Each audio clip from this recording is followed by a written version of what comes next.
किसी वन में मदोदकट नाम का सिंह निवास करता था। बाघ, कौवा और सियार, ये तीन उसके नौकर थे।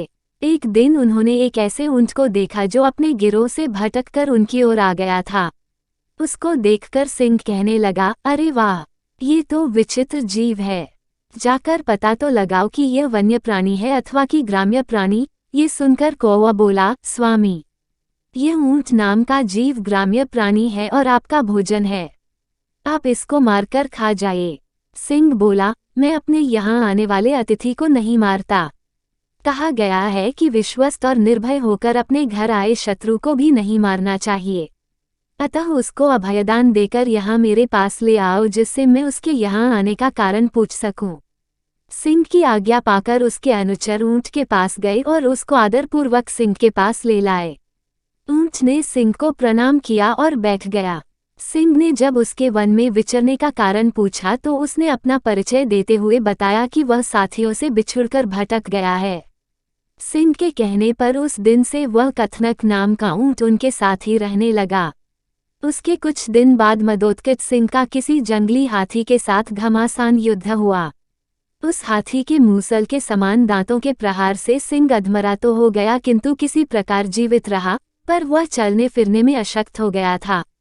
उसके अशक्त हो जाने से कौवे आदि उसके नौकर भूखे रहने लगे, क्योंकि सिंह जब शिकार करता था तो उसके नौकरों को उसमें से भोजन मिला करता था। अब सिंह शिकार करने में असमर्थ था। उनकी दुर्दशा देखकर सिंह बोला, किसी ऐसे जीव की खोज करो कि जिसको मैं इस अवस्था में भी मारकर तुम लोगों के भोजन की व्यवस्था कर सकूं। सिंह की आज्ञा पाकर वे चारों प्राणी हर तरफ शिकार की तलाश में घूमने निकले।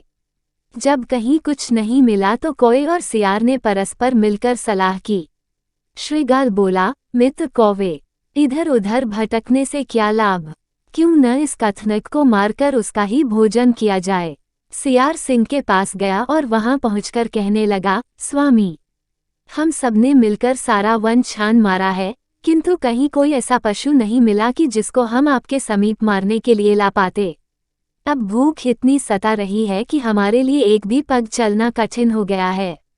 आप बीमार हैं, यदि आपकी आज्ञा हो तो आज कथनक के मांस से ही आपके खाने का प्रबंध किया जाए।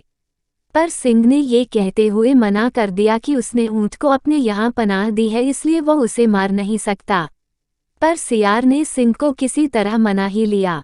राजा की आज्ञा पाते ही श्रीगाल ने तत्काल अपने साथियों को बुलाया लाया। उसके साथ ऊंट भी आया।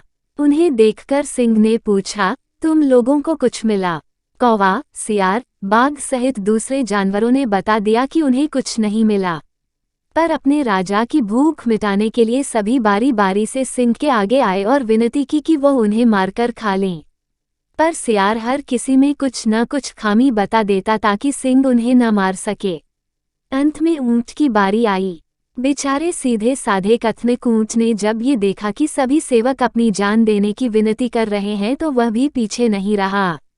उसने सिंह को प्रणाम करके कहा, स्वामी, ये सभी आपके लिए अभक्ष्य हैं। किसी का आकार छोटा है, किसी के तेज नाखून हैं, किसी की देह पर घने बाल हैं। आज तो आप मेरे ही शरीर से अपनी जीविका चलाए, जिससे कि मुझे दोनों लोकों की प्राप्ति हो सके। कथनक का इतना कहना था कि व्याघ्र और सियार उस पर झपट पड़े और देखते ही देखते उसके पेट को चीर कर रख दिया।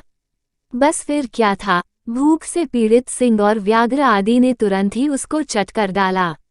सीख, धूर्तों के साथ जब भी रहें पूरी तरह से चौकन्ना रहें और उनकी मीठी बातों में बिल्कुल न आए, और विवेकहीन तथा मूर्ख स्वामी से भी दूर रहने में ही भलाई है।